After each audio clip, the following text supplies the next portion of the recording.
to the Last Word podcast. As always, I'm Jay. And I'm Rabbit. Thank you for joining us this week.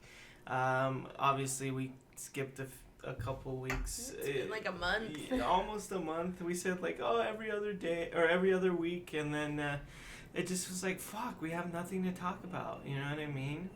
Yeah, there was just nothing going on. Nothing interesting. Yeah, and I didn't want to keep talking about things that are happening because everything happening wasn't very pleasant, as far as the world No, goes it's like it's and already stuff all that. been talked about. We've said it have so talked many about times. Quick Disclosure, whatever, warning. We have construction going on literally across the street from us, so if you hear beeping and large trucks and all that shit, that's why. So, sorry if there's any weird audio stuff or any cuts in between all that. We're just working with it. It's annoying, but it's here. It's here. And it's just right across the street from us. Yeah. Which we had no idea that they were going to be doing construction on that side of the road. So, Welcome to our life.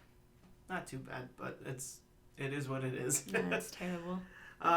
Before we get into anything, like I said, thank you all for joining us. Remember to like, comment, subscribe, follow wherever you are, whatever you're doing. Please do that.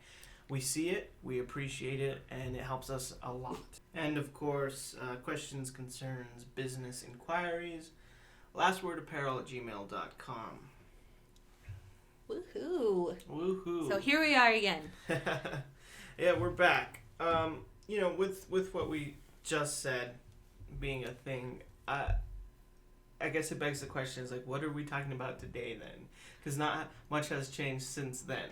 Every week is essentially the same, and the world has gotten we have crazier. things that we do here that, like little projects that we were meant to get done and we finally have time for.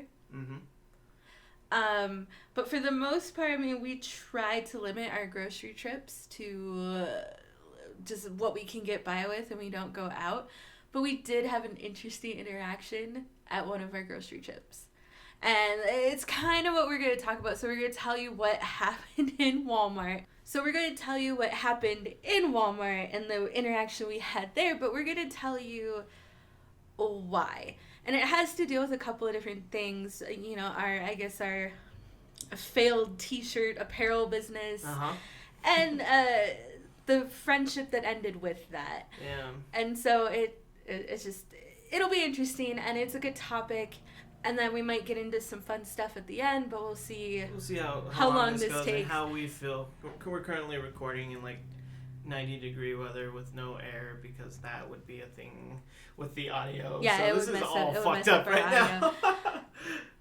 But we're doing it. Fuck it. So I guess that's the thing, we always say our business email is lastwordapparel@gmail, and I think some people have wondered why Last Word Apparel, what the hell does that mean? I thought you were a podcast. Yeah, and we are and now. we are now. But I guess for those who don't know, we first started this whole Last Word venture as a apparel company. We made mostly t-shirts, screen printed shirts, and we were gonna make clothes as well. Sew some stuff and put pieces together and manufacture. Accessories. Yeah, manufacture some actual clothing and accessories and all that. And that's where it started. I think the idea originally came up when 2016, 16, right around there. I was working for a company that rhymes with crapple, and I was doing customer service. I didn't know what you meant at first. I was like, huh. I can't say the name, but it rhymes. Why can't you say with the name? Crapple. It was a joke. Oh. You killed the joke. I'm sorry. I feel like I'm dying inside. Yeah, so. I think I'm going to stop recording here. Thank you, everyone, for listening. Anyway. I killed the podcast in less than 5 minutes, so woohoo! Yeah. Anyway. I was working for Apple doing customer service over the phone, and it fucking sucks. Well, and you almost weren't even working for Apple. You were working under a company that was outsourced by Apple. Yeah. Yeah, I wasn't working for Apple at all, but I was doing all their dirty work and cleaning up all their messes. Yeah. So that was fun. Without the benefits of actually working for Apple, which ironically is where I have been before all this quarantine stuff. That's where I was also. Wow, that's fucked up. Cycles, people. Break the cycles, please. I'm here to tell you to break the cycles. Anyway, it was just like not the best job. Like, it was fine at first, but then we're sitting there, and I'm sitting there, I'm going through the same thing every day, and it just didn't feel right. You know what I mean? It was soul crushing. It was, and I was like, this is not where my potential can be. This is not where my creativity or who I am. And we went over for a while ideas of what we could do. We had some significant money at that time, and we thought maybe it would be enough to help us start something. Yeah. We originally, when it was just you and I, we originally thought like we would maybe start like a piercing studio or a tattoo shop or something like that. And we or get in with one. Really got into it. Yeah, we were really I bought working books. Towards that. Yeah. And I wanted to start to learning how to become a piercer. I didn't want to do tattoos because I am an artist, but not like that. I can't put art on people's skin. Like, that's just not in my skill set. So I thought, well, I want to become a piercer. I want to meet tattoo artists. I want to perhaps hire tattoo artists. And we really, like, I had a binder where I started putting in all my business stuff. Mm-hmm. And, yeah, we all the important bought stuff. Books. I read like how to open, start, and run a tattoo shop. Yeah. Like from cover to cover. Like, we were like going for it. You know what I mean? Trying to learn all the business aspects of it and everything like that. Which, obviously didn't end up happening today. Obviously, nope, that's not where we are. Tattoo shop or anything like that. But some of that stuff I learned then is helping us now. Which is cool, but it changed from a tattoo shop or piercing place for a few reasons, but one of them being is like there's like 1 million of them in this city alone. There's so many of those shops here, and they keep like popping up randomly and like disappearing randomly too. And then another one will come in its place that looks kind of similar. Yeah. It just didn't seem smart. Not right now. Not then. Well, not then, not now either. Yeah, it just like the competition and just everything like that. It was total saturation, so it wouldn't have made a difference. And the next, thing for us was clothing, like making T-shirts and like designing, because before that, I guess but I specifically was doing digital art, still am today, but like. How easy is it to make a cool design and want to put it on a T-shirt? Simple. Yeah, on like anything. It's not a very unique idea. So many people are like, oh, let's just start a T-shirt company. Like, how many people think of funny designs or funny sayings and want to put it on a T-shirt? So it's not that specific or unique, but it was for here and it was for us, and it was good enough that we could try and run with it. At that time, we had help from Joseph because he was like, fashion major, and he was trying to help us come up with ideas and stuff like that, and like work with us on pieces. That didn't happen until later. Right. Are you sure? Yeah. We had help from, and I guess this is where the story kind of like really continues. We had help from 2 people from your work. Right. That you met on your own and became friends with. Right. And that you had started floating these ideas to who were giving us positive feedback. Yeah, there's 2 friends I made from work that, I was like exactly what you said. I was like, floating these ideas, and I was trying to gather people that seemed right. Like, you want to surround yourself in most things you do, especially creative things. You want to surround yourself by people who can fuel and inspire and continue that creativity and like just provide, you know what I mean? Yeah. And that's what I was doing. And I met two friends who it seemed like, yeah, this can work. You know, we're all kind of in the same place, and we wanted to do something with it. The first friend lasted the least amount of time. Right, he was in and out within like a quick. month or two. Yeah, like. Well, what was kind of crazy about all of this is the second person you actually became friends with, and we just started hanging out as friends. Yeah, before right before the business obviously was formed, but then all four of us at some point met up. Was it once or twice? A couple times. It was a couple of times. Yeah. I think the second time we all named the business together. Yes. I mean, that was part of the meeting. We had like a little business meeting, and we told people, you know, come with some ideas, come with, you know, art, whatever. And we brought names to the table, and I remember just writing one down, and everyone was like, that's it. That's the one. And it ended up being Last Word. Right. So that was kind of cool, but then the next meeting after that, the first friend immediately dropped out. Yeah, well, he wasn't even there. Yeah, because he dropped out. Right. Like Well, it sounds like the second meeting, he immediately dropped out. It's like, no, he didn't even show up. Like, somewhere in between then, he dropped out, but not in like a, hey, I actually don't want to go through with this sort of way, you know, a communicative. Oh my God. You know, not in any sort of mature sort of way. Like, it was literally, he just stopped talking to me. Like, he just ghosted. Like, when you say dropped out, he didn't just drop out of, like, the business. He dropped out.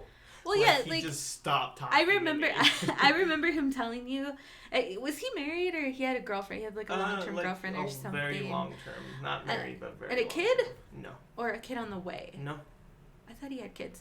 But anyway, no, he basically just said, hey, so me and my girlfriend are gonna move. We're moving like into a new place or something like that. Mm-hmm. I have to get a new job. Mm-hmm. I can't make it. Mm-hmm. And then he never talked to you again. Right. Like, after that. Yeah, he just stopped talking to me. Like, that was it. We ran into him one time, too, didn't we? Mm-hmm. Like, after that. Yeah.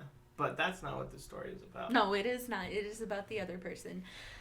But, you know, even to preface this, even though it might be a little late, like, it's so hard, guys, to explain to you, like, everything that went into building what was and what is now Last Word.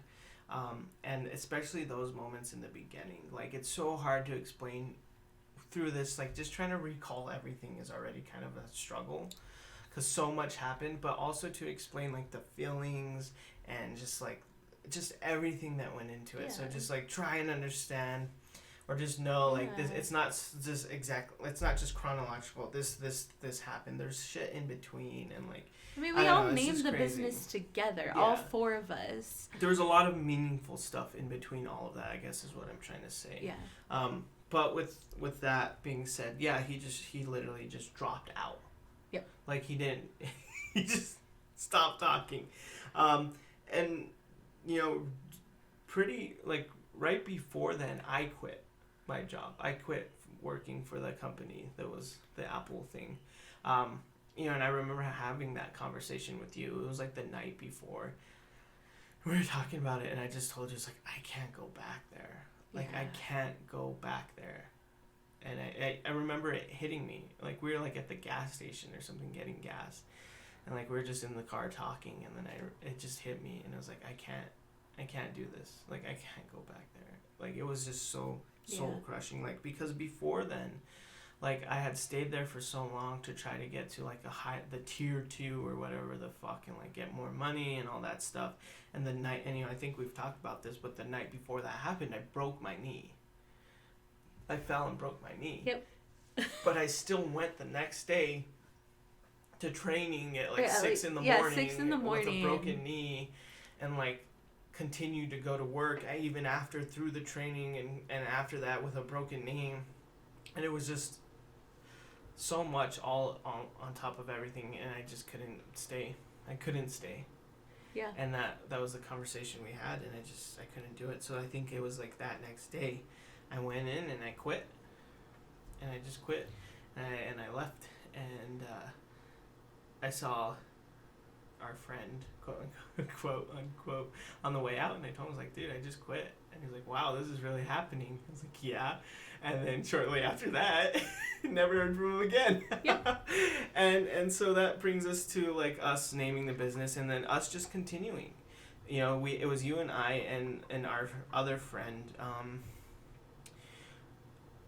Oh God, how do we even?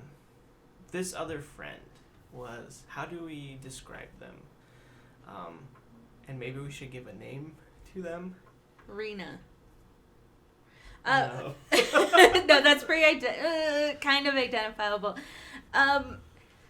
You met them at work, and you guys became fast friends, and then we all started hanging out, and then we, did the business stuff. But we knew right away that, I mean, they were nerdy and just weird and all that stuff, which is really cool. But there was also something just like not necessarily off, but something more. There's so much more. They were so impulsive, and we're using gender neutral terms just because we also are not sure which gender that they are identifying with at this moment. I remember that they were transitioning from female to male, or they wanted to. They weren't transitioning. They wanted to. They wanted to, but they were already using. They wanted to male use terms and male terms, names, or they, them / he, or whatever, he, him.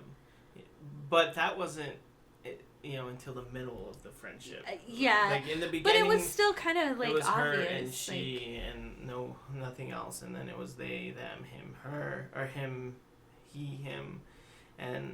But at this point we don't know what's going on with that or anything like that. Yeah, so we're using gender neutral terms just to be respectful, just because we're not sure. Right. We don't know. We haven't spoken to this person since then. It's been about 4 or 5 years, and we don't know. So we're trying to use gender neutral terms. If we slip up, we're not doing it to be mean. We're not used to doing this kind of thing. So, that happened in the middle, but it was still even apparent before. Well, I want to go back a little bit. Like, let's describe this person. You know what I mean? Like you said, they were nerdy. They just fit in with us. Nerdy, they like the same things for the most part. Creative and, arty. Artistic and creative and all those things. A lot of things that you would want in someone who you would want to inspire you to do creative and artistic things as well. Yeah. But there was clearly other things going on underneath it all. Impulsivity in kind of a bad way, and potential alcoholism, especially near the end. And just insecurities and self-image and self-esteem issues, and just a lot of stuff like that. Mm-hmm. Which is stuff you couldn't kind of see at first, but obviously it's stuff you start learning throughout a friendship. Yeah. And as it continues. As it continues, and that was them. They were this ball of nerves and creativity and care, but also fear and impulsivity. Yeah. And I mean, we know why, and we're not gonna put that out there. That's their story to share, but it was very serious, and it was very complicated. Mm-hmm. And it had to deal with people in her own family, multiple people in her own family, and they were getting help. I remember they were speaking to some type of therapist or counselor, and they actually had to get law enforcement involved as well. And I know they were on medication, really strong medication for all of this. So we knew why, and we knew what was going on. And we just tried to continue to be supportive while they were going through it. It was a super serious trauma for anyone. And what could we do other than just be a friend? Be their friend. Yeah. And that's what we did. And that's what we continued to do. That's all we could do. And so with that, and then still trying to start and run a business, that was a lot. Yeah, it was a lot to deal with. It was a lot to go through. On the business side of things, we were taking care of business. We were going to free classes to help, with marketing and online presence and, Google AdWords and all that shit, search engine optimization, all that stuff. That's what we were doing. I put this stuff on my resume, that's what by we the were way. learning. Your very limited resume. That's what we were doing. That's what we were learning, and we were going full force with it. We were making designs, getting ready to print. We put up a GoFundMe and getting money and support and just going for it. And it was exciting. And then I don't know. The beginning of the end was, as always in life, kind of a lot of things at the same time. Yeah. We really took a blow company wise and friendship wise. I think it played its toll, at least on them and their mentality. Not really us, I don't think, or myself. I wanted just to keep going, but it was hard, I think, for everyone. We met up with a local businessman in Las Cruces who said that he could print shirts. Right, he wanted to get in on the apparel business. He wanted to get in on the apparel business, and he had a direct-to-garment printer, and he knows how to use it, and it works well, and he's done it before, and they even do a little screen printing. And so for those who don't know, direct-to-garment is essentially it's a printer for a computer. How it prints the ink on the paper, and you write a letter and it prints it off. It's like that, but for a t-shirt. So it prints the ink directly onto the t-shirt, which can be good. Screen printing is always the best, but it can be good if you know how to use it well, and you take care of the machine, and you know how to use the machine. That was not the case with this specific person. Yeah. Him claiming to have to know it all and to know what they were doing, and was wrong. And there's, as always, there's some red flags then that we chose to continue with, but maybe we shouldn't have. Because the person, his printer and his designer was a 16-year-old teenager who had no experience in design or actual print, and that was disturbing. Right, because I wasn't there for that meeting. I don't remember why. Yeah, you should have been. You guys were asking questions that she couldn't really answer. I was asking pretty general printing questions that she couldn't answer. I was asking design questions, CMYK. I would assume CMYK, but it was RGB, and that was fucking weird, and just shit like that.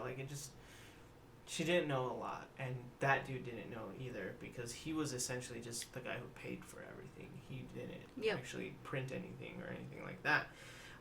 And those were red flags that we probably should have been maybe we'll find someone else, or find just a screen printer, because this isn't going to work. You know what I mean? But we went with it anyway, because we trusted him, but he was also recommended by someone we trusted as well. So we were kind of just putting, our faith and trust in someone for the start of our business. And needless to say, everyone can see where this is going. It did not work out at all. No. We finally got when we got our printed shirts, they were just bad.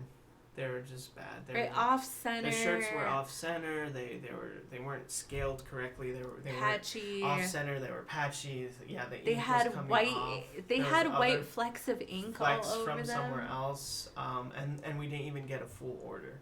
They were also missing shirts. Right, they were screen printing that they didn't tell us they were good at screen print. They were missing shirts, and the whole situation said a lot.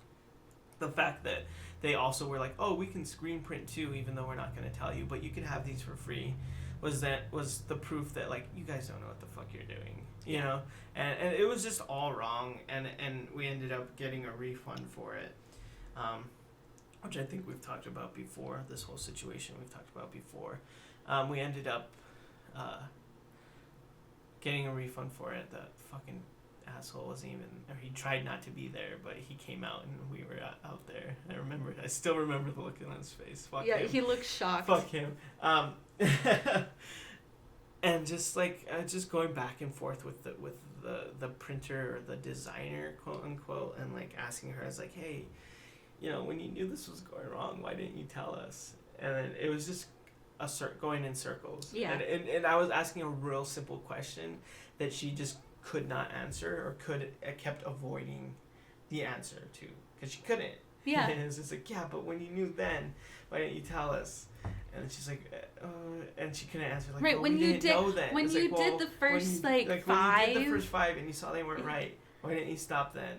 Or why didn't you count all the shirts, because we were missing 30 of them? Why were those missing? And she just couldn't answer those questions. And when I think about it now, it's kind of bullshit that he sent her to do that and to speak with me. Yeah. It's like, why didn't he come out and try and explain this to me? He sent the 16-year-old girl, like, to try and talk to me.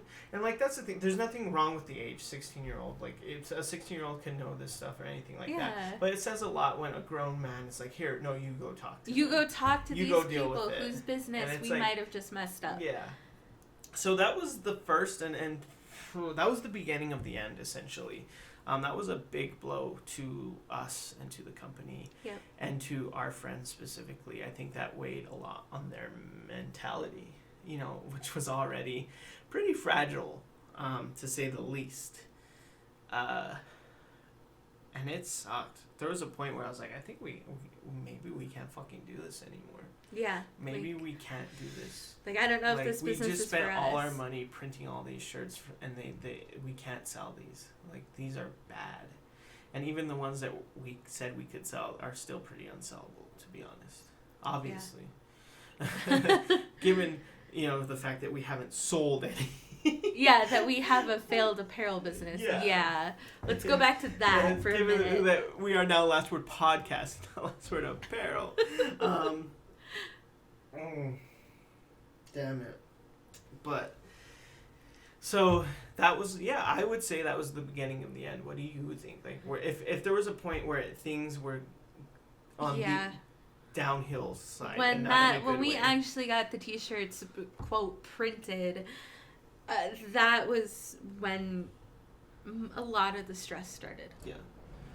Yeah, absolutely. That's when it became apparent that maybe this isn't a good fit for everybody in this group. Or this little trio. This isn't a good fit, yeah. Or just in general, it's like, well, maybe we shouldn't fucking be trying to do this, company. Yeah. And I said that, and I realized how angry that sounded, but that's how angering it is even today.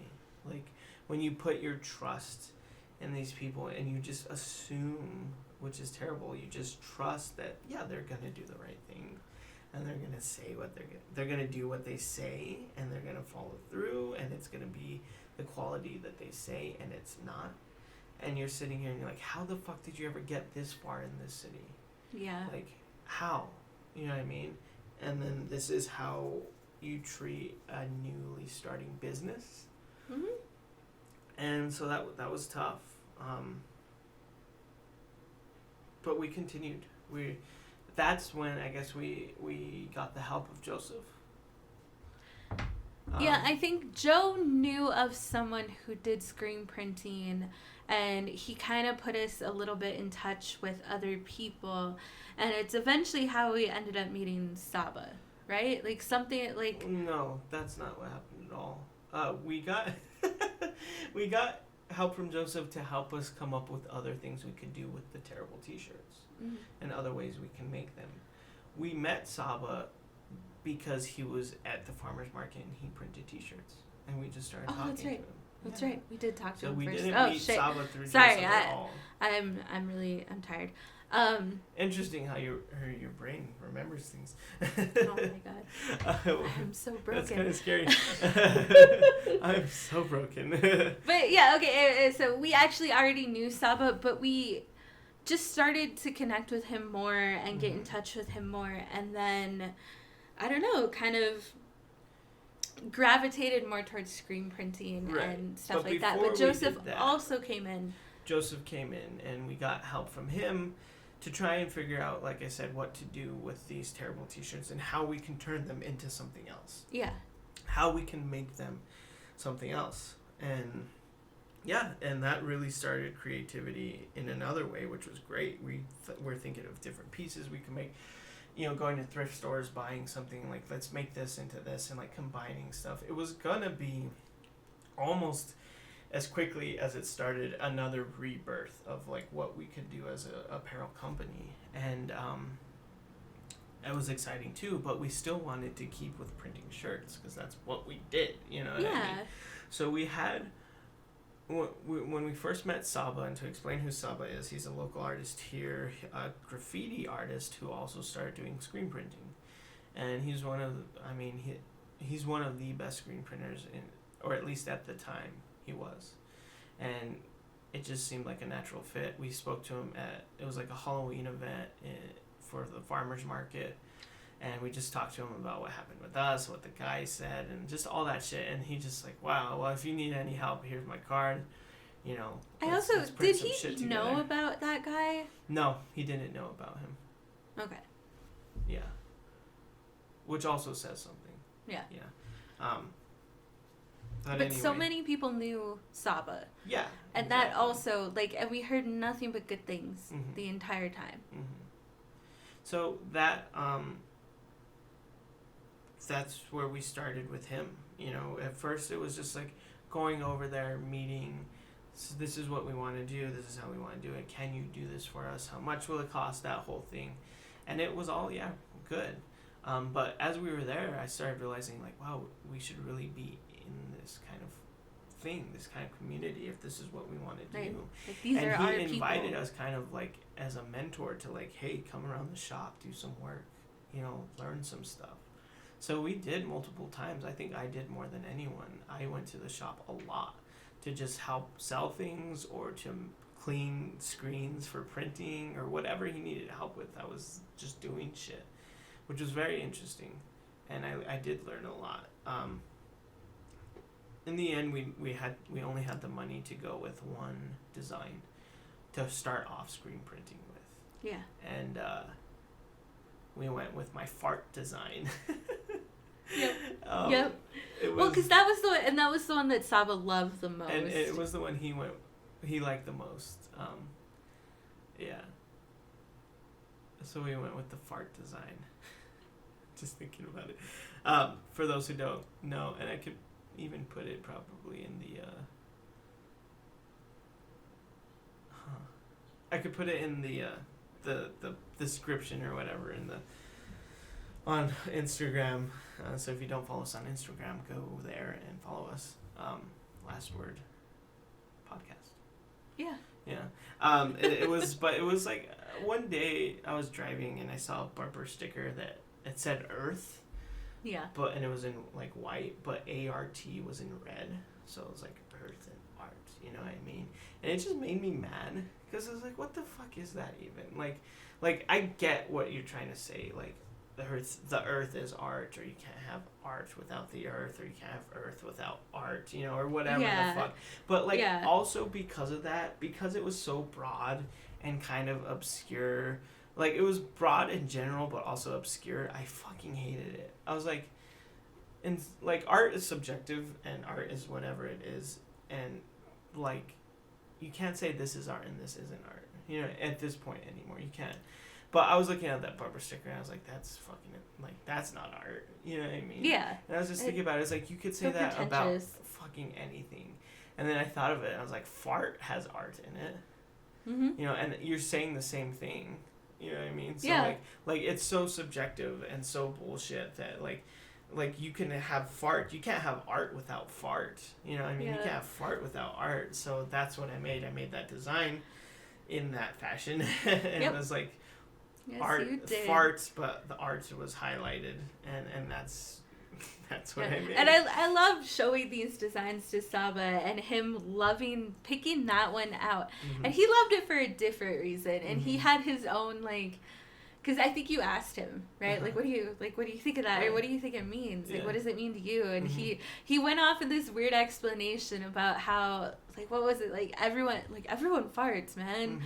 and And everyone can do art. Like, Yeah. it's not that big of a. And I was like, yeah, I mean, that works too. that works too. But then you had your explanation. He loved it. Yeah. And he loved it even more after that. So that's the design we went with. yeah, for him to print, I don't remember how many t-shirts he printed of that one, but I don't remember. We still have some, by the way, and they are still we available are at a willing to sell discount. them if you want the Forts t-shirts. Last word exclusive. After that will be the end, because those were the only ones that were printed. Yeah. So buy them And now. at a discount. Link in the description and in the bio. There's no link. There will be. Anyway, so that was going on business-wise, but internally, friendship-wise, things were falling apart. It was crazy because during this time I revitalized a coping habit that I used back in high school of just drinking to drink, and sometimes just waiting for an excuse to drink. Mm-hmm. Oh, Memorial Day, let's get drunk. Like, oh, 4th of July, let's Well, even just in between. Oh, it's the weekend. It's we the have weekend. 3 days off. Oh, you don't go to work tomorrow? Let's get drunk. yeah. Yeah. And our friend, they took the opportunity to explore their alcoholism. And having these two forces in one place does not go very well, because we're enabling each other just to push it further of getting drunk more often, drinking more, and even going past that to continue to drink. It was crazy. And when I was over it, I was over it. Or when I was done for the night, I was done for the night. Like, I'm too drunk. Right. They wanted to keep going. Our friend, Rena, they wanted to keep going, and they would not stop. They would not There stop. was a point, I remember one night we had to hide the bottle. Yeah. Like, she was getting up in the middle of the night. She was sleeping or they were getting up in the middle of the night, and they're sleeping on the couch. They were getting up, and they were going to look for the bottle. Yeah. And I remember grabbing it from them and taking it into our bedroom and, like, hiding it under our bed. Mm-hmm. Yeah. That was how bad it was, is that we literally had to hide the alcohol because they could not stop.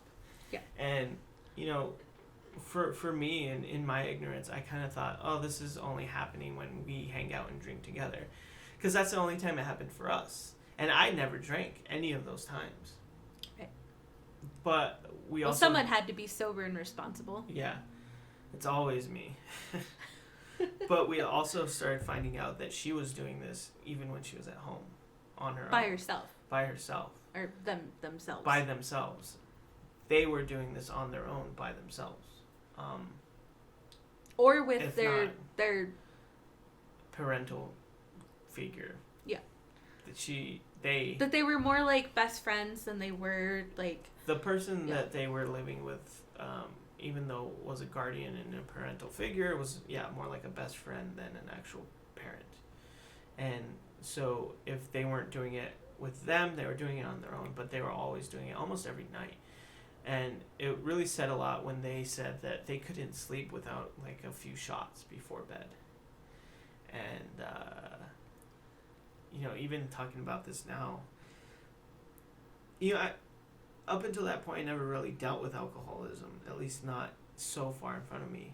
I did to a point, with my dad, but when a lot of things happened, I was young with my dad when a lot of those happened, so Yeah. I didn't really understand or know how to put that. But now when I talk about this, I'm like, whoa, it was obvious then. Like, It was this right in person- front of our faces. this friend like needs fucking help. And it was enabling my bad behaviors Mhm. because it's like, because I had been dealing with a lot, not quite the same, in fact, not anything comparative to what they were going through, but I was going through my own stuff at the time.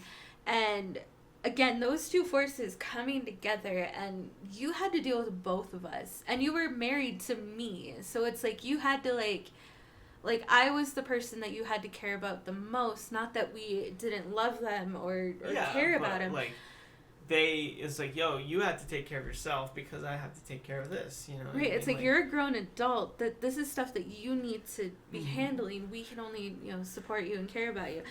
And yeah, it was a crazy time to be friends with them. Yeah. And to do it. And we also decided not kind of impulsively, to take a road trip to California because I had never been. I had never been to the beach, never been to the ocean, never swam in the ocean, never collected seashells, anything like that. So a few months before, we all decided to kind of pitch in a little bit and make a road trip. And we decided to stop in Phoenix to visit our friends in Phoenix for a night, spend the night there, and then head off to California and spend a few days there and do a bunch of stuff. And even that was still slightly anxiety-inducing and crazy. It wasn't fun. It was fun. It was a lot of fun. But there was moments where it's like, this is not fun. Yeah. And we got so that sunburned. could be a whole separate thing, but so we won't get into a lot. But there's a lot of things, like just on the drive up in the car was an old 97 Accord, so it wasn't the best car to take a long road trip on in the middle of summer through like Arizona and heat in California heat and all that. Through a place called Devil's Canyon or something, and our air conditioning dies. Our air conditioning in the car just stopped working. Yep. And it's just poor little car. But being there in California and like doing those things was awesome. Those were the good times, and the beach was amazing. And somehow between the chaos of like the random drunk nights and the ups and downs of having a friend going through very specific and very harsh mental things and our stuff and me like quitting my job and then eventually finding a new job and doing all that in between, like also trying to keep the business going and printing and working on that too. We somehow managed to take that trip to California for a few days. And that was all very... Man, I think about that time, the whole time as a whole now. Like, what a weird whirlwind of a life right there. Yeah. And I'm happy that in some way I'm happy. I'm definitely happy it happened, but I'm also happy it's over. Because I kind of get that. Because I don't see sustaining a life like that, and some people do, but like you're gonna burn out. Yeah. You know what I mean? When we came back from that trip, it was, we need to get back to work. We need to make this shit happen because I want to do more of this. I want to do more of that, what we did at the beach and hanging out like that. But the only way we're gonna get there is if we do the work. Like, we gotta stop fucking around. We gotta do and the that's work. and I think Joseph came soon after that, because we were all, and that was part of the trip, was to revitalize things again. So that's the part where Joseph came in shortly after Saba, and you and I were ready to go. And that's when we started creating all of these things and coming up with these lookbooks and really trying to get everything going. But for our friend, she was still in the same as much place. as they wanted to do that, and like they agreed and they wanted, that too, they couldn't get past where they were in as far as that same place. So when we were hunkering down and working, they were still drinking every night, and they stopped coming to hang out with us. Yeah. I would text them and ask them if they want to go thrifting. Right. Or Let's just find hang some out. pieces and let's see what we can do. Yeah. And they wouldn't want to. Yeah. So, like, they obviously started pulling away. And I think for a lot of reasons, again,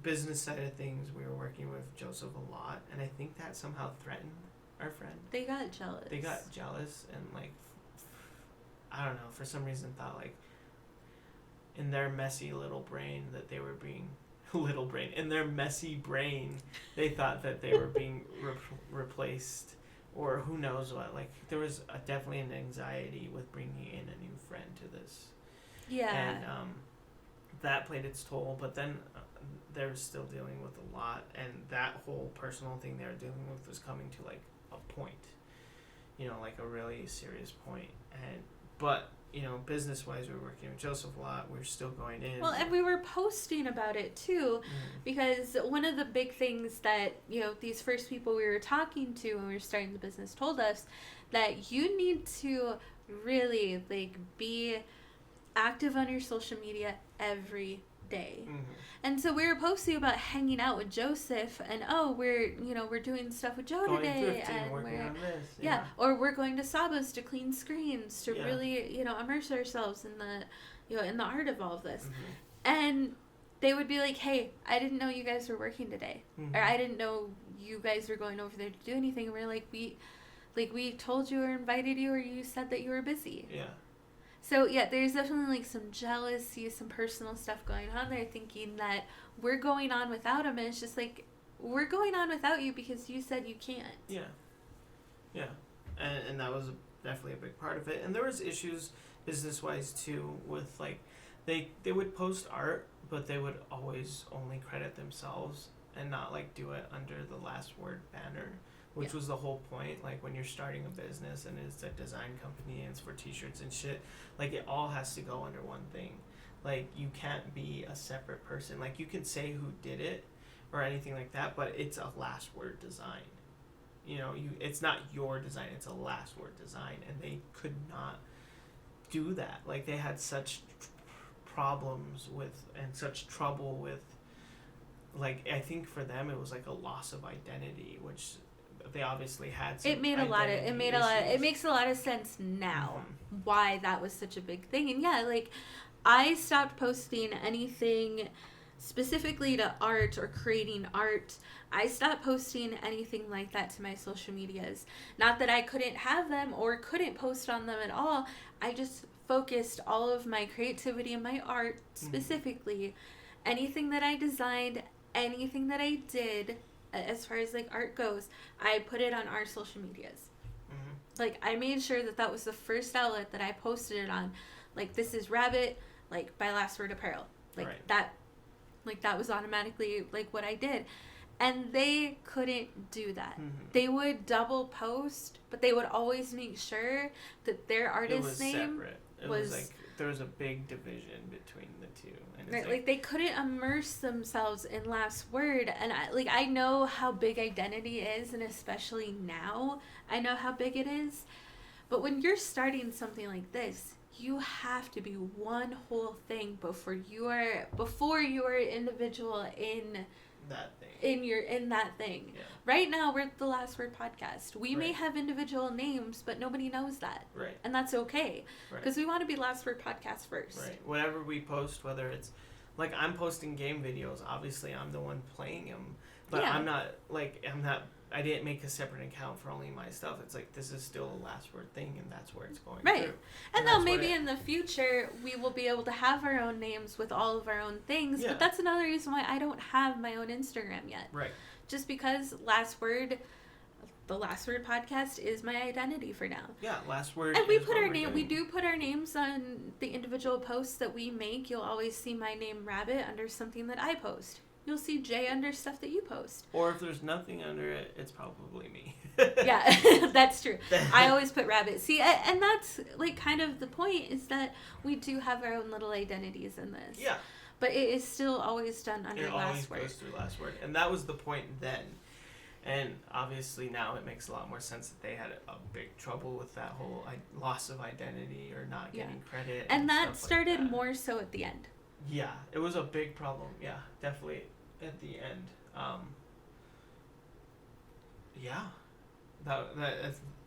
And it, you know, probably non-coincidentally, that started when everything else started too. You know, once again, like, there was the beginning of the end, and then there was the end, and right now we're, like, nearing the end. And so, yeah, there was, like, Joseph, but then all the business stuff, but them continuing. Getting distant. Yeah, and digging themselves further into themselves. And posting on their own social media. And it was just, like, it was fraying pretty quickly. Or at least seemingly now quickly. Maybe it didn't seem so quick then. So, yeah, I mean, you know, what was next? I mean, like I said, we were at this point, we're nearing the end. And, I remember one time specifically where again, I realize now how big it was, but in the moment I didn't understand, because like I said before, I had never really dealt with alcoholism or depression or anything like that, or understood, the mind state of all those things. I definitely do now, having my own struggles with depression and like going to therapy and working through all that and stuff like that. But then it wasn't foreign to me. I tried my best to understand, but I also didn't at the same time. I didn't understand. And I remember one night specifically, and I probably, there was no coincidence to it. It was us, and we were hanging out with Joseph, just hanging out, you and I and Joseph, and we were gonna probably play some board games or like play some video games, and we texted them like, hey, come hang out with us, Joseph is here, and they wouldn't. And it was like, well, just come or not, you don't have to, like, but come over. You don't have to be home, you don't have to be alone, you don't have to drink, come over and let's play some games.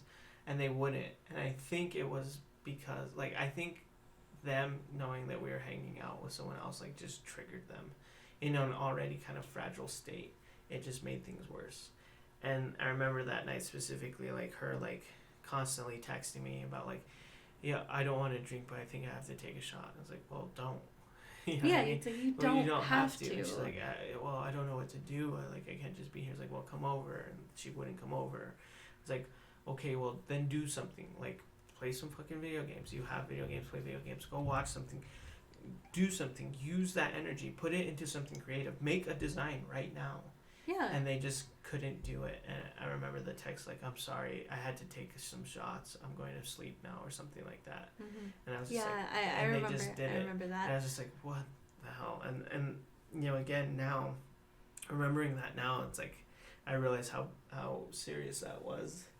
But then it didn't, like, not only with, like, the alcoholism, but the depression as well. Like, that was serious, you know? But then it didn't really understand, like, how serious that was. Well, and I think something we haven't really brought up, but that has been a theme in my, like, last month or so, currently, like, in this present time, is it wasn't our job either. Well, and that's true. Yeah, it wasn't our job to, in a weird way, to recognize alcoholism in a 25, or don't wait, how? 22. In a 22-year-old that's supposed to be our friend. Now, we could have pointed it out more. We could have tried to tell her, and I think we did at some point. Yeah. Tell her to get more help. That's what that whole conversation was about. Where she was like, I'm sorry, I took shots, because the whole time I was like, hey, don't drink. You need to stop drinking. You don't need to take shots tonight. Like, but in the end, like, it still wasn't our fault. It wasn't our job to fix or help. And no, it's not for anybody in our life. Yeah, and it's still not. Like, PSA for anyone out there, like, I am there for you. I am there to listen. I am there to help with whatever you need. I am there to understand and to love and care. But I am not there to fix you. Period. Right. We will shame you into doing the right thing. No, but what the fuck? There's been a lot of shaming going on between our friends to do the right things, and it's helping. But, like, okay, all joking aside, all fun aside, because we're not going to shame you into submission. It's just, like, it's still not our job to make sure that our friends and our family and our loved ones do the right things. Right. Yeah, it's not, like, we're not here to fix anyone. I'm not here to fix you. Yeah. I'm not trying to hold your hair.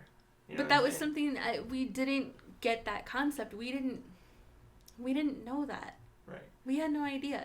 Right. Yeah. I was dealing with my own stuff and crippling anxiety and my own little bout of alcoholism. And still trying my hardest, the hardest like I've ever worked on a project besides maybe this podcast, to try to get it off the ground, to do just something, force it through. And then Joseph came back into our lives, and we were trying to be friends with him, and we were trying to get our friend to just come together with us, because we were all stronger together. Yeah. And Joseph would have understood, like, everything. I don't know, the problem was with them and all the issues they were dealing with, and that's really what came to the end. Yeah. everything we had mentioned before about their personal stuff they were dealing with all came to a head. It just like all culminated to this one thing, and they were dealing with a lot of serious shit on top of all the stuff that was still going on, like the drinking and stuff like that. They had one outlet that they thought would be their escape, and that was to apply for a position, because during this time they're also going to school and dealing with school stuff too, and like projects and stuff like that. Yeah. And so they applied for a position to go to school in New York. Some type Something of like program that. or Some type of scholarship or scholarship something. or program in New York City. And it was through the school they're at now to go to New York City, but it wasn't till like the next semester. It was like May, and they wouldn't be going to like September or August, something like that. And that was in their head. That was their answer to all of this, to everything going on. All of their problems. It was essentially to escape, so they can leave here and not deal with what's going on, with them personally, but just leave and then have an excuse for that. But it was ironic or strange, or it didn't make sense. And the problem we had with it is like, wait, but you're not going till like August, maybe, if you even go. Why are you like? They were using a future escape as a solution to the problems in the moment, which was weird. But with that being said, they had applied for it. They wanted to do it. They thought they were going to do it. They seemed very sure of it. So because of that, they left the company. They left Last Word Apparel. Yeah. And they did it in like did they do it in group text? I don't remember if it was a group text or an email. No, I think it might have been with me, because I remember sitting on our couch, like our old couch back in that apartment, and I remember talking to them and trying to explain. It's like, come on, like you're battling alcoholism essentially. You're in the middle of a court case with two people because of the personal issues they're dealing with. It's like you can barely function day to day. You're in debt for how much money? How do you think you have no friends, no family, no support system in New York? How do you think that you're gonna go there? Like, and be okay? Like, don't do this. Like, especially because like not only like this is all happening now, and you wouldn't go to New York till like 4 months from now. Like, how is that a solution? Yeah. Don't do this. But their mind was made up. Yeah. Because the next thing that they said was like, or maybe like the next day or so, they're like, okay, I've decided to take it. I've decided to take the scholarship, and I'm leaving. Last word. Yeah. Essentially, they were leaving the company then, and they didn't want to continue in the company, even though they were leaving maybe, 5-6 months later, 4 months, I don't know. And that was the end, essentially. Well, we had one more interaction. Well, yeah. But that was the end. Like, there was some interaction after that. Like, she came over. We wrote up a kind of like a deal as far as her leaving the company, so we... For the art. Business-wise, we wrote up like kind of like a leaving contract or something like that. Yeah. Just to take care of everything art-wise and business-wise. And she came over. Right. So that way no one, like, if for some reason it were to ever get to this point, I don't think it ever would have, but again, with how petty they were. Yeah, how petty it wasn't we even were being. April or May. It was March. I remember it actually right now. Sorry, I'm interrupting, but I remember exactly. Oh, it was March. That's kind of haunting. So. And yeah, we just wrote up this quick little contract. We all signed it just so that way we all had something that we could take to people to be like, hey, they said we could use their artwork, and this is the proof. We didn't end up needing that, but I remember how angry we were, all three of us, sitting in our living room signing that thing. I don't think she was, or they were angry.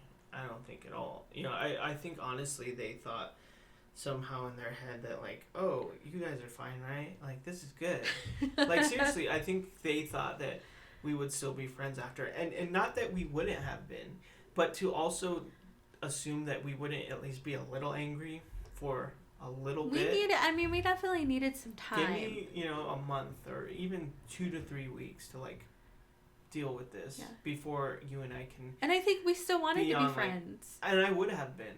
But that's not what ended up happening. And why don't you say what happened? Because some of it was on you. What do you mean it was on me? What are you talking about?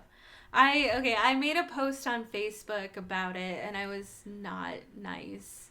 I don't remember exactly what I said, and I'm sure if I go back far enough, I can read off the exact quote. But I wasn't nice about it. And so they also posted something on their Facebook kind of reiterating what I said. And there was an argument on Facebook. Rachel has, and I think we've touched on it on here, and that you really haven't done that anymore, and you've worked to not do it, but you have or had a terrible habit of... You calling me out right now? Talking you shit. Son of a bitch. Stay tuned for Facebook for her post of talking shit on social media. Not just social media, just talking shit in general. In general. To the general public. Yeah. Like, no matter where I am, and it can be in person, and it is something that I've had to actually work on in therapy, because I realized, and I think we might have actually talked about it way, way back, that it's hurting people that I care about that I don't mean to. And I've tried to live by this thing where it's just like, you know what, if it's not nice, if it's not helpful, if it's not going to do me any good, then I shouldn't say it at all. Right. But you weren't living by that then. No, I was not. So you went and said what you said an on angry ball Facebook. Of nerves. Yes. And you went and said what you said, and they said what they said, and there was like an argument on Facebook in between. Was there really? Uh-huh. I don't remember an argument on Facebook. I do. And then that was it. And then that was really it. Because after that, like, and I had nothing to say. Like, in that moment, I was just done. I was kind of done before, because, again, to talk about past bad habits or whatever, the way I dealt with a lot of things then and a lot of people then was just cutting it off. Like, just closing that door, burning that bridge, whatever. Like, you don't exist to me anymore. And that's how I dealt with loss, or that's how I dealt with, loss, like losing a friend or being mad at someone. It's just like, oh, well, like, you just don't exist anymore. And so at that point, that's where I was with them. Like, well, and you still kind of do it now. I mean, no, I've been working on it. Cameron is a different story. Just because come on, like, that's a fucking exception. He discarded an entire group of people that have been friends for God knows how many years, like 20 years. Yeah, that's a little bit of that. That's a little bit of an exception. It's not a little bit of an exception. It is the fucking exception. Like, you are not friends with me since 4th fucking grade, and then come at me when we're fucking 30 years old, grown fucking men, and do that bullshit. Like, I am fucking done with you, and I will never apologize for that. That is the exception. Yeah. Anyway.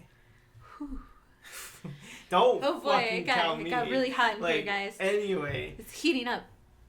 Well, it's also very fucking hot. It's very hot here. It's like 90 degrees. Oh my god. But anyway, like, then that's how I dealt with everything.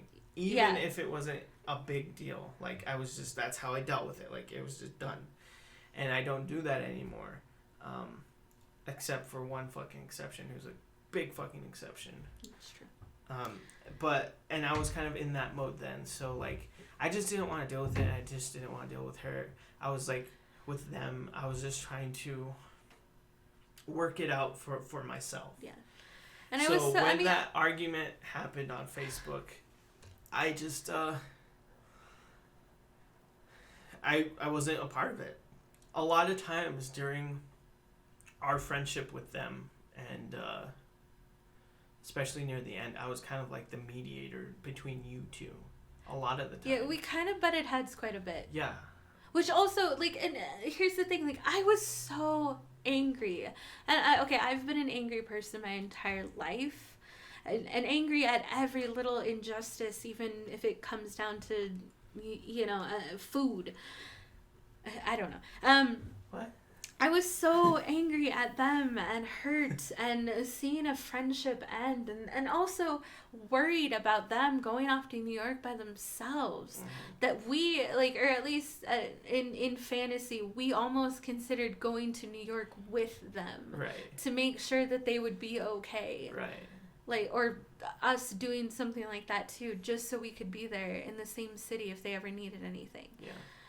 I was so pissed and so mad and so worried that, yeah, that's how it came out, I guess, is fighting with them over Facebook, because I felt that this is how I fight for them, is getting in an argument. But there was also points, in our friendship during this whole time where them and I butted heads on a lot of stuff, and we were both stubborn as fuck. But that was also one of the reasons that I liked them so much. Mm-hmm. That I felt like I was really close with them, like they're one of my best friends now. Right. Because they're not afraid to tell me, who has a real problem with it, to tell me like it is. Right. You know, and to make me second guess that. And that's one of the reasons that I liked him so much. That's one of the reasons that I love that friend. Right. That I love them for it. But it kind of turned into this, apparently, like, cat fight. Yeah, it was a very toxic thing over Facebook. But like I was saying, in those times, I was the mediator kind of between the two. I was like, ugh. Which and is so many times just the little kid who just wants everyone to be okay and everyone to be which happy. Is weird, because you're arguing between one of your best friends and your wife, and you're playing referee between the two. Yeah, it's horrible. The fact that you put me in that position and I allowed myself to be in that position says a lot about where I was in my life at that point. You know, like I just said, well, like, I didn't make once again, you. Well, you kind of did, but once again, I was, the little kid who just wanted everyone to be happy and everyone to be okay, and all that bullshit. And now it would be a lot different, but it wasn't then. And so like I was the mediator between you two a lot, but in that moment, maybe when it needed it the most, I was just fucking done. And that's what also ended the friendship. Because not only did I not defend her or them, I didn't defend you, and I was just done, and so you two kind of just burned it down, and pretty quickly after that, showing how they operate and who they were in their head at the time, and as a person, and just how messy everything was in their head. Quickly after that, they just blocked us on everything, like completely, like shut everything out. There was no way to contact them, even if we wanted to. Even today, there isn't, like, blocked on everything. Yeah, shut out Tumblr, Twitter, Facebook, just gone. Our personal Facebook, like almost maybe a day after that happened, probably sooner. That was it. Yep. And so shortly after that, I deleted all posts from her on the last word stuff. There was no designs or... There was no pictures of us together. There is no trace of her left. Yeah. And which was, at the time for me, I was like, yeah, fuck it. Like, fuck them, whatever. You know what I mean? But also that fucking sucks. When I think about it now, I was like, man, that sucks. Because it's not how I wanted anything to happen. And at the end of it, it's not... I think, like we said, like, I never wanted to lose a friend, and we could have still been friends with them. But just, give us a month at the most to, like, deal with this shit. To just assume... Like, what you did and how you did it over Facebook was not good. But also for them to assume that we wouldn't be mad. And that we wouldn't be angry at them. Or angry at the situation and all of that, like, it's stupid. Like, of course we're gonna be angry. You just kind of destroyed everything we were working on. Yeah. Like, we should be angry. We have the right to be angry. And you can't be mad at us for being angry. Yeah, we're allowed to feel how we feel. Yeah, and that was really the end. After all that, after she stopped, or they stopped any way of contacting us, and after we got rid of any trace of them, like, that was it. And we dealt with it in our own way after that. And as far as the business goes, I was kind of done. Like, I was like, this is it. But even then, we kept going for a while. We did our own designs. We still worked with Saba. We still kept trying to sell. But what we found out, kind of what we were dealing with, was now even though this is a city, it's still a small city. And the biggest thing about the city is that everyone has kind of a small town mind state, even though we're in a big city. Yeah. And that affects a lot of things. And we were dealing with that, artistically. And we were dealing with that with trying to sell and trying to create something and trying to do something. And we also didn't have a lot of the outlets we have today as far as like marketing and stuff like that in that time. Yeah. So we were kind of, just treading water, like just trying, but also failing. Failing, but not for lack of trying. Like we were pushing, but like nothing would move.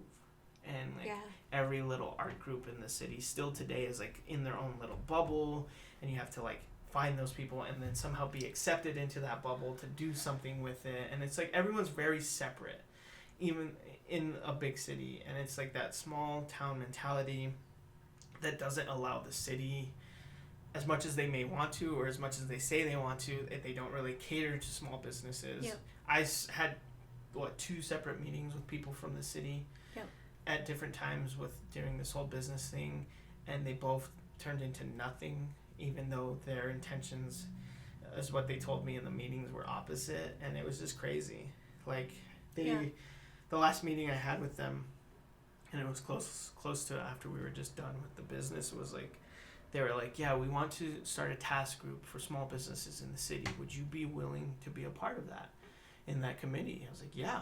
And they're like, okay, well, it has to be approved by the board first. We'll let you know. And I never heard from them again. Yeah.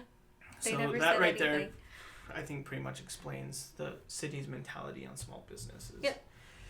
And specifically small businesses like and ours. Art.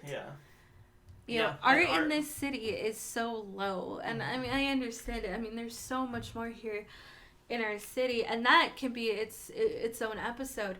Mm-hmm. But specifically art. Right.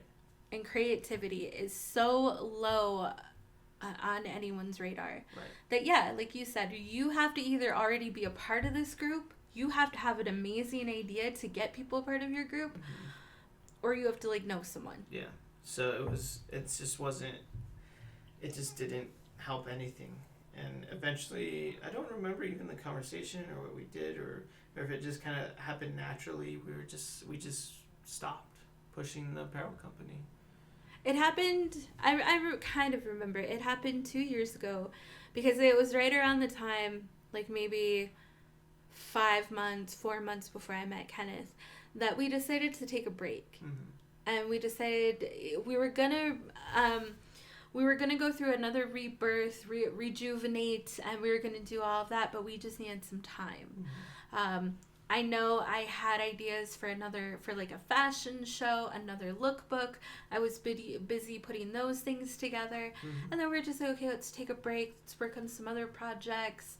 Let's do some other art. And I wanted to write back then I wanted to write another book. And I had started that.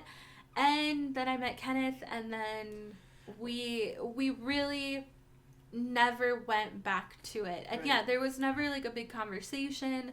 There was never anything like that. You started a new job at Target, which is very demanding and very hard on you. There was no time for it. Mm-hmm. And it just kind of died. Stopped. And for me, mentally, I was just like, I just wanted a normal life for a little bit. Like, I just wanted to work and live. Like, the whirlwind that was Last Word Apparel was, like, took its toll. And I just, like, didn't for, like, the year that it was. For a while, So, I just got, like, a normal job. And I was just working. First, I was working at Toucan Market still. And I stayed there for, like, a year. And then eventually I went to Target. And then that was a whole other thing. Eventually, that was a whole other thing. It was a whole other thing. But, I just wanted, like, a year. And that's what it turned out to be. Is just, like, a year of just living. And just being normal. And just living, and that's what it turned out to be. And until we got to this point, which I guess could be another chapter, like after Last Word Apparel to now, because I don't know if we've really gone through that 100%, which maybe is actually something we should do. And we won't do it now because that would be another hour and a half probably. Yeah. But yeah, it was just like I just want to just work and pay for things and just live. And that's all I wanted to do. I just wanted to create little pieces of art for myself and write and find other creative adventures and, you know, really try to kind of get over what happened. Yeah. And then met Kenneth, and then you guys definitely know about that, so we don't have to go into that. We won't go And over then, that again. yeah, I mean, we created the podcast. Yep. So this all brings us to last Monday. Yeah, we went to Walmart to pick up a few things. Shopping. Some groceries, some shampoo and personal items, some brand name personal items, which is Damn right. amazing to get. And we were walking. We went in, our masks on, everything like that, ready to hurry up and get our things and try to get out quickly. We were walking down the aisle, and suddenly, I don't know why, I wasn't really paying attention because I had like a list in one hand, like my pen in the other, and I was just kind of like, oh, we need to go down, like, where are we going? And then all of a sudden this person stepped out in front of it, or was coming the same way kind of quickly. And then, you know, I was like looking at the list, and as I kind of looked up, I only got the side view of a person running with a cart, and running not in the sense like, oh no, I need to hurry up and grab this, in the sense that they were literally running away from us. Yeah. And I, like I said, I only got like a quick side view, and I was just kind of like, huh? And I kind of recognized like the way that they walked, like they're like waist down, like they have a certain kind of legs, and like I would recognize those legs anywhere. Yeah. And then I kind of like recognized not the haircut, but the hair. The hair. Because they have a certain type of what hair I noticed as well. was, I mean, you didn't get a full view, as you said, but I was pushing the cart, so I was looking straight the whole time. Yeah. And what happened was they turned a corner and went into the aisle we're in, and were coming directly towards us. Yes. I could see in their eyes, that's also how I recognized them, was the eyes. I was like, I think that's... Well, they were also wearing a mask, too. Yeah, so you couldn't see the face fully, but like I saw the eyes, and I was like, I think that's... And then you could see the realization in their eyes, and then them just turn, like an immediate, darted. like sharp turn the other way, and then just went. They just, like you said, and just ran away. So that's like my point of, that's what I saw. I saw the cart, and I saw the person dart the other way, and then I was just like, okay. And then you saw what you saw with them coming right at you, and you noticing them in their eyes, and then we were both kind of like walking for a minute, and I'm like, did you? And you were like, yeah, I think I just saw, so. Yeah. And I was like, wait, are we thinking we saw the same person? And we walked back to the makeup aisle just to stand there. Well, and I wanted to look at some makeup, not essential, but you know, we had the time. Yeah. And we were like, holy shit, I think that was... Yeah. And we actually said their name, or their parent given name, because we don't know what they call themselves now. And that's why we also go with gender neutral terms. But we were just like, was that? And then, oh my God. And then we were just realizing what a weird interaction this was. Of how they recognized us. I mean, we're pretty unforgettable. But they recognized us and literally ran away. Yeah. They ran away from us. Yeah. Yeah. Within, like, it was seconds. Like, it was just like... And that's how also I was like, oh, that was definitely them. Because why would anyone just run like that? Like, it wasn't like a kind of a casual, like, oh, I'm in the way, let me move this way. It was like a look, a notice, and a fucking run. Yeah. You know what I mean? It was like deer in the headlights and then deer running from the car. It was just like, and just gone. Exactly. I was like, okay. And you know, and here's the thing. It's like, we have people that sometimes look at us and they'll like, okay. And then they'll walk the other way. Yeah. Or they'll scowl at us as they walk by. Right. But we're not that scary that we've ever made people run away from us. No, it was definitely someone who recognized us and didn't want to, like, interact with us. And at all. It was and here's the thing. Here's quite a few things here. We wouldn't have stopped to chat with anyone anyway because we can't. We can't. Social distancing, 6 feet apart. But we're also, even if we were to, let's give a good example, see Cameron, we're not going to be dicks. We've already, established that. We may not stop to chat, oh, how are you doing? How are you doing, Cameron? We miss you. We're not going to stop and do that, but we're also not going to be assholes about it. Yeah. Be like, oh, hi. I'm not going to go out of my way to be an asshole, but I'm also not going to go out of my way to but we're not going to talk to you or to some extent even acknowledge you. Yeah. But that's kind of the point, is that we're not going to be mean to you. No. And what were they thinking? That we were going to shove her up against the wall and threaten her or them? After the fact that when we realized it was definitely them and we saw them and they ran, it was like, what are you running from? Yeah. What the fuck are you running from? Like you said, what do you think we're going to do? We're going to confront you? Or you know what I mean? This is the exact time, right in the middle of Walmart, that we're going to confront you about all the shitty things that happened. That again, really says a lot that, even today, that mind So it's been state, 4 years. It's been 4 years. 4 or 5 years. Then. Since the end that we just talked about, it's been 4 years. And even today, that mind state hasn't changed. Yeah. And to some extent, with that being said, they haven't changed either. Yeah. Because if you're still willing to run from someone... to physically run! You had, a friend that you had a falling out with 4 years ago, that's insane. Right. That's crazy. And that says a lot about the person. But definitely their mind state still. Yeah. And I was just like, wow, nothing changed. And it's funny, I think it's just once you start nearing your 30s, this is how it is for everyone. You recognize someone as it looked like them, they're just fatter. And I think that's just life in your 30s.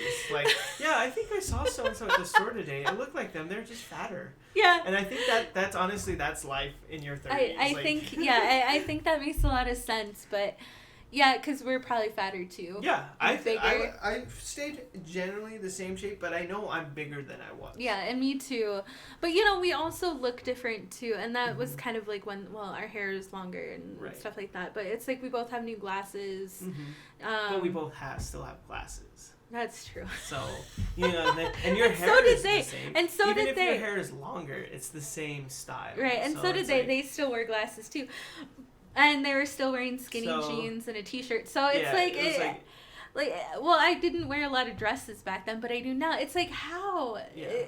Is it, it's just us that they recognize and that we recognize them too. And so once realizing that it was them, it was wait, what the fuck? Why did they run? It was realizing then the quote-unquote interaction, because it was hardly an interaction. The awkward, but interaction. Wait, what's going on? And then you start thinking about well, I guess New York never happened, right? Yeah, because they're still here. You're still here, and you're still the same person, clearly, and not just by how you look, also by just judging by how you reacted to seeing us. You're still the fucking same person.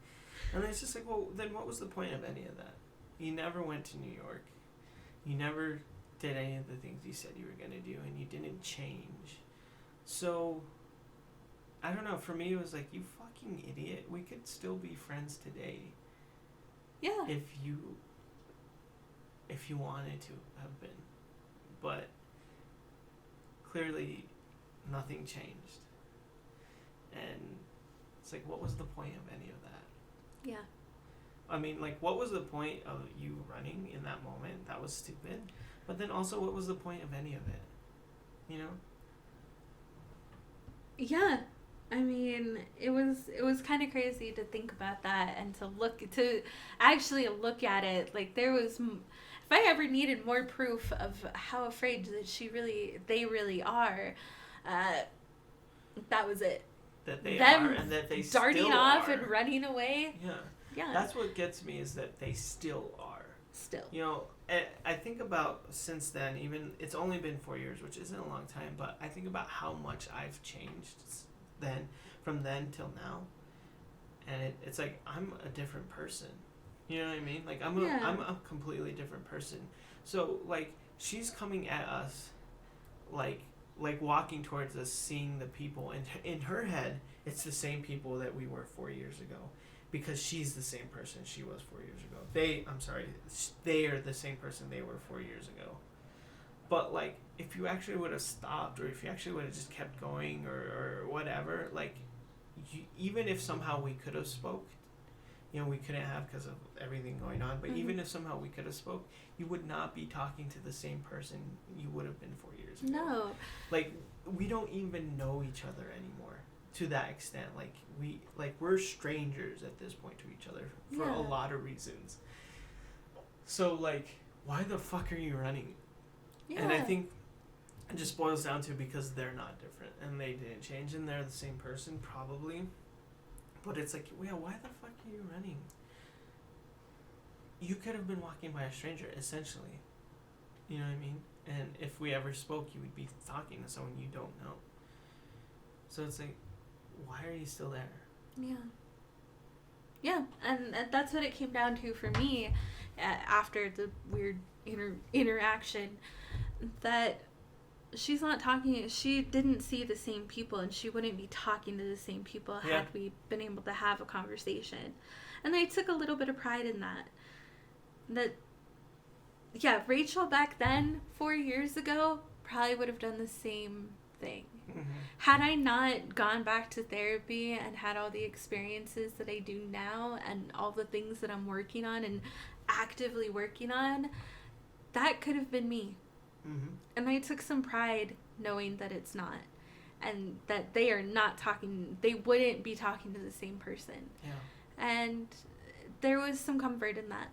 I agree. If there's one thing I'm proud of, it's like, not only did I not feel like I needed to run when I saw them, I was not angry when I saw them, and then I realized, like, everything we've been through since then, everything I've been through, how much I've changed, and just how, like, completely different I am. And I'm like, well, that's good. Yeah. And I think at the end of it, even today, it's like, there's no anger, there's no frustration, anything. Like, when I look at it now, I'm like, what was the point of any of it? We could have still been friends. Yeah. And we were best friends for like a year. Well, we still could be. And I think that's the saddest part. And in my head, it's like, it really seems like you're not different, and I hope you're okay. Yeah. I think hope you're okay, and that would be my message. I hope you'll be okay. And that's it. You know, it's one thing to see old friends, especially if you had some sort of falling out, but it's a whole other thing when it, like, they had so, you know, such an intimate part of your life, you know, with like a business and stuff like that. But that's it. That's the story of what Last Word Apparel was, and why we still our have failed business, a Last Word Apparel Gmail, and what we were to some extent before Last Word Podcast. There's still a gap between then and now, but that's the beginnings of it all. Yeah. And it was a fucking whirlwind of everything. And I don't regret. Of course, I don't regret it. But damn, I'm happy it's over. Yeah. I'm happy it's over. So thank you, everyone, for being here, joining us this week, and listening. We love you. We love your support. We see it. Remember, like, comment, subscribe, follow, all those things. Yep. Check those marks and press the hearts and bells, and I don't know what else there is. All that shit. That's what you do. Questions, concerns. I don't even know what those things do. Business inquiries. I don't do them myself. lastwordapparel@gmail.com. I love you guys. I love you very much. Please take care of yourselves. Please take care of each other. And we'll see you next time. Later.